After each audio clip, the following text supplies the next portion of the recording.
Hello, English learner. Welcome to English.Conversation. My name is Jack. And my name is Mary. So happy to be here with you all today.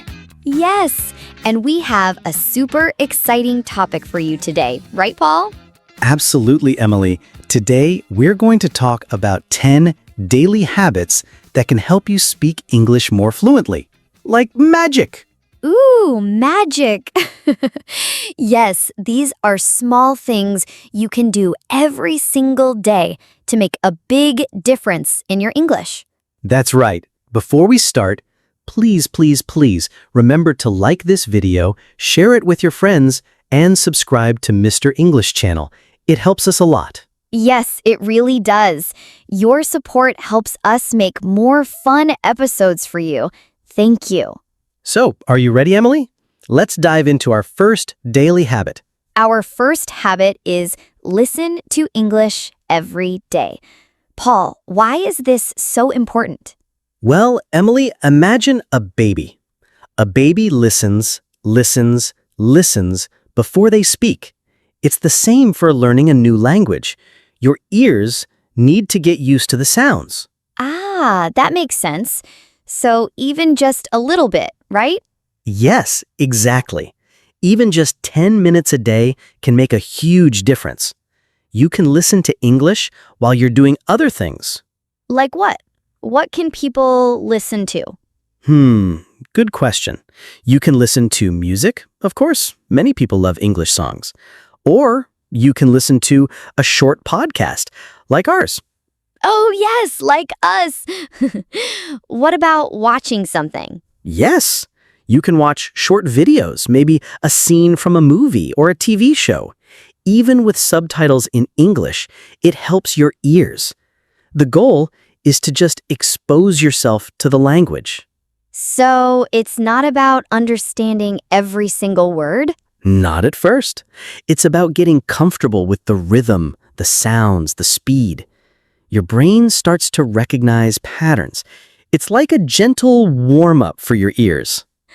I love that. A gentle warm-up. So no pressure to understand everything, just listen.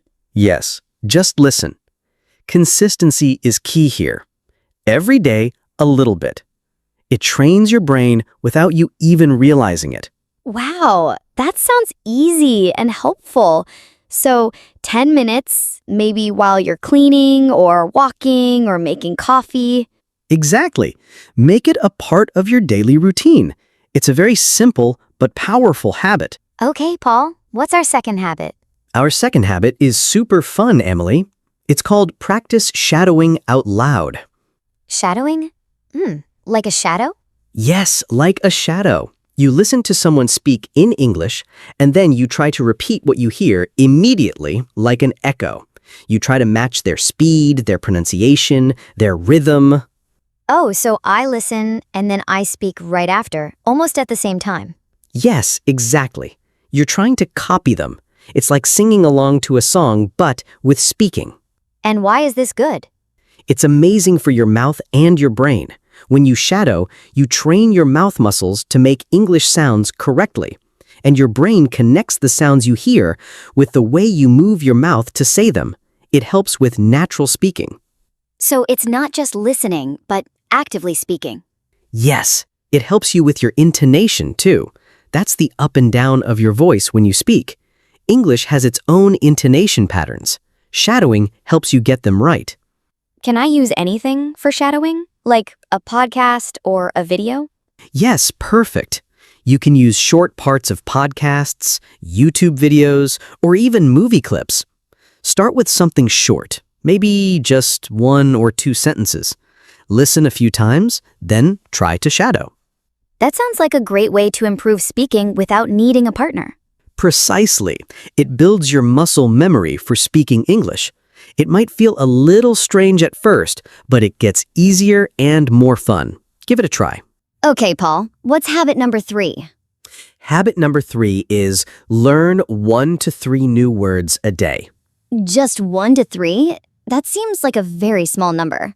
Yes, Emily, it is small, but it's very powerful. Many people try to learn 20 new words a day, and then they get tired, and they forget them.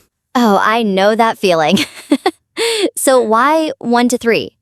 Because it's manageable. It's easy to do every day.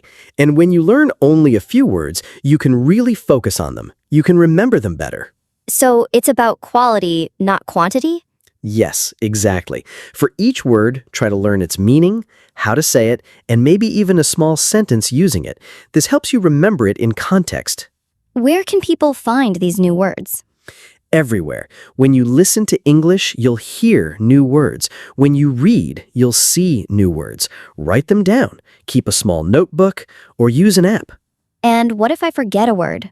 That's totally normal. Don't worry. Just review them. The next day, look at the words you learned the day before. Repetition helps them stick in your memory.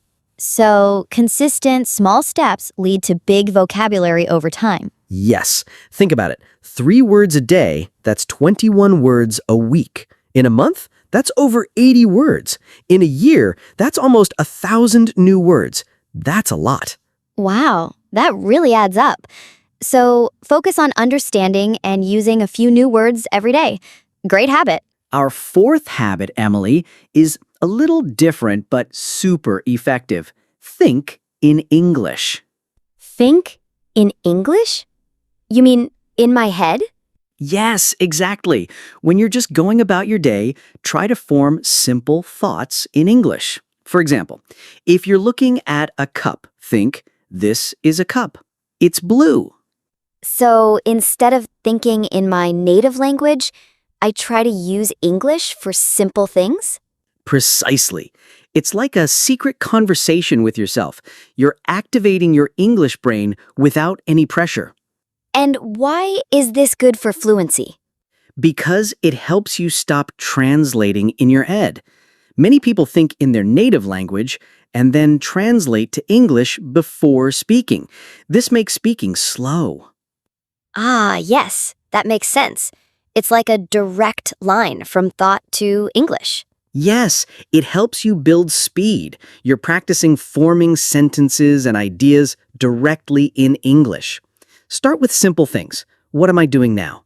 I am walking. I am drinking water.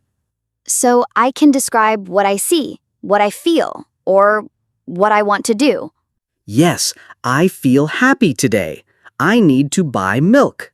That cat is cute. It can be super simple. No one is listening, so no stress about making mistakes.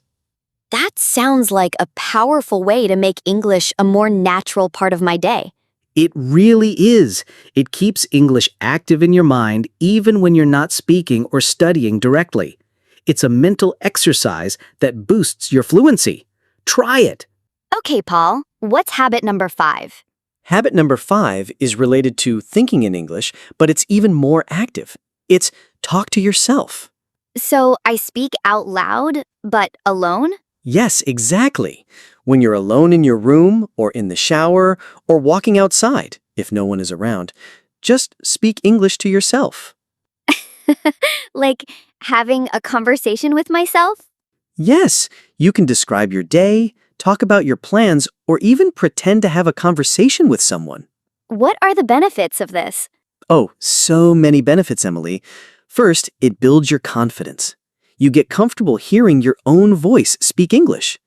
Second, it helps you practice putting sentences together without fear of judgment. That's true. No one is there to judge me. Right, and it helps you find the words you know. Sometimes you know a word, but when you speak, it doesn't come out. Talking to yourself helps you retrieve those words faster. So it's like practicing for a real conversation? Exactly. It's a safe space to make mistakes and correct yourself. You can practice different topics. What did I eat for breakfast today? I ate toast and eggs. So I can describe my actions, my feelings, or just tell a story to myself. Yes, you can even practice new vocabulary you just learned. Try to use your 1 to 3 new words when you talk to yourself. That sounds like a great way to activate my speaking muscles and build confidence all by myself. It really is, and it costs nothing. Just your voice and your thoughts. Give it a try every day, even for just a few minutes. It's a wonderful habit. Okay, Paul, what's our 6th helpful habit? Our sixth habit is read a little bit every day. Reading. I love reading. But sometimes English books are very difficult. That's true, Emily. But the key here is a little bit and choosing something that is not too difficult. You don't need to read a whole novel every day. Ah, so what kind of things can I read? You can read short articles online, like news for learners or simple blog posts. You can read short stories that are written for English learners. What about things like social media posts? Yes, reading captions on Instagram or short posts on Facebook or X, Twitter, can be great. They are usually short and use common language. So it helps with vocabulary and understanding? Absolutely. When you read, you see new words in context. This helps you understand their meaning better than just looking them up in a dictionary.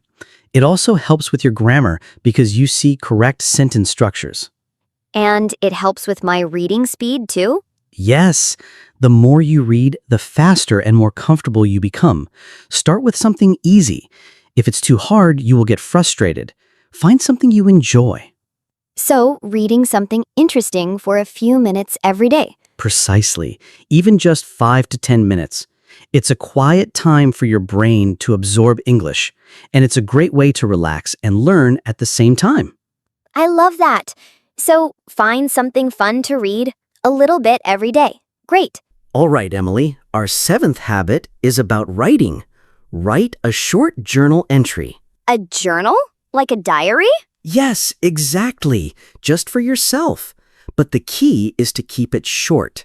We're talking just 3-4 sentences a day. Only 3-4 sentences? That's very short. Yes, it is, and that's why it's a good habit. It's not overwhelming. You can easily do it every day. What should I write about? You can write about your day. Today, I went to the park. The weather was sunny. I saw a dog. Or you can write about your feelings or what you learned. So it's about actively using English to express myself? Yes, exactly. It helps you practice forming sentences in your head and then writing them down. It helps you remember new words you learned. And it helps you practice your spelling and grammar. What if I make mistakes? Don't worry about mistakes when you're writing for yourself. The goal is to practice. Later, if you want, you can check some simple mistakes. But the main idea is to get used to writing in English. So it's a way to reflect and practice at the same time. Yes, it makes you think about your day in English. It's a wonderful way to reinforce everything you're learning. Just a few sentences every day. It builds up. That sounds very manageable and very helpful. I like it. Okay, Paul, what's our 8th habit? Our 8th habit is super important, Emily. It's review and learn from your mistakes. Oh, mistakes. Nobody likes mistakes. That's true, but mistakes are actually our best teachers. If you make a mistake, it means you're trying, and that's great. So, how do I learn from them? First, don't be afraid to make them. When you talk to yourself or write in your journal, you might notice something doesn't feel right. Or if you have a teacher or a friend who speaks English, they might correct you. So I should listen to corrections? Yes. When someone corrects you, don't feel bad. Feel happy. They are helping you learn. Write down the correction.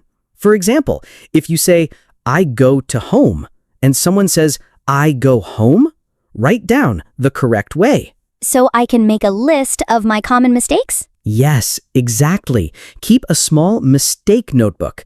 Look at it sometimes. For example, if you always forget to say S for he, she, it verbs, like he go to work instead of he goes to work, write it down and review it. So mistakes are opportunities to learn. Yes, they show you exactly where you need to improve. Don't hide from them. Embrace them. Celebrate them even. Every mistake is a step forward. Wow, that's a very positive way to look at mistakes. Thank you, Paul. All right, Emily. Our 9th habit is very direct. Speak with a partner or app. Oh, speaking with a real person. That can be a little scary for beginners. Yes, it can be, but it's so important for fluency. Even for a few minutes, you need to use the English you are learning. What if I don't have an English-speaking friend? No problem. There are many ways. You can find language exchange partners online. There are many apps that connect you with other learners or even native speakers. Oh, like apps specifically for language practice? Yes, some apps connect you for short conversations. You can just talk about simple things like your day or your favorite food. The key is to practice speaking regularly. So even if it's just 5 minutes? Yes, 5 minutes every day is much better than 30 minutes once a week. Consistency is key. It helps you get comfortable and build confidence. What if I'm too shy? Start small. Maybe just send voice messages on an app, or talk to yourself first, as we said. Then, when you feel a little more confident, try a short call. Remember, the other person is probably learning too, and they understand. So it's about taking that step to use English in a real conversation. Yes, it helps you think on your feet, respond quickly, and understand real spoken English. It connects all the other habits together. It's the moment where you actually use your English. That's a great habit to push yourself just a little bit. Exactly. Even a short conversation can make a big difference. It's practice for real-life situations. And finally, Paul, our 10th habit. What is it? Our 10th habit, Emily, is perhaps the most important one. Enjoy English every day. Enjoy! Yes, learning should be fun. Absolutely. If you're not enjoying it, it's very hard to keep doing it every day. English shouldn't feel like a chore. So how can people enjoy English more? Find things you love to do and do them in English. Do you like watching movies or TV shows?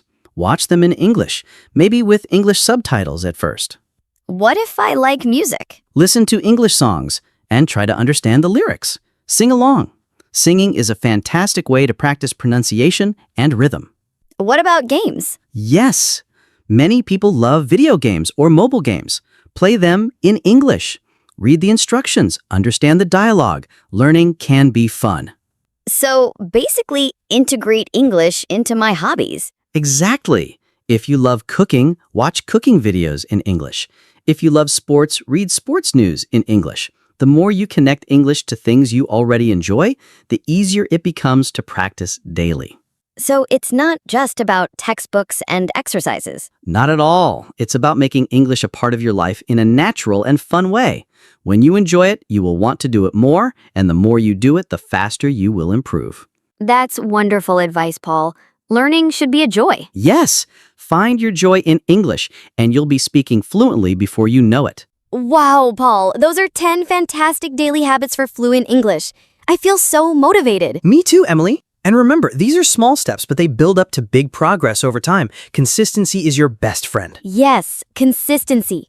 Just a little bit every day. Listen, shadow, learn words, think, talk to yourself, read, write, learn from mistakes, speak with others, and most importantly, enjoy it. That's a perfect summary, Emily. We really hope these habits help you on your English journey. And before we go, please remember to subscribe to Mr. English channel if you haven't already. Yes, and please like this video and share it with your friends who are also learning English. And we would love to hear from you.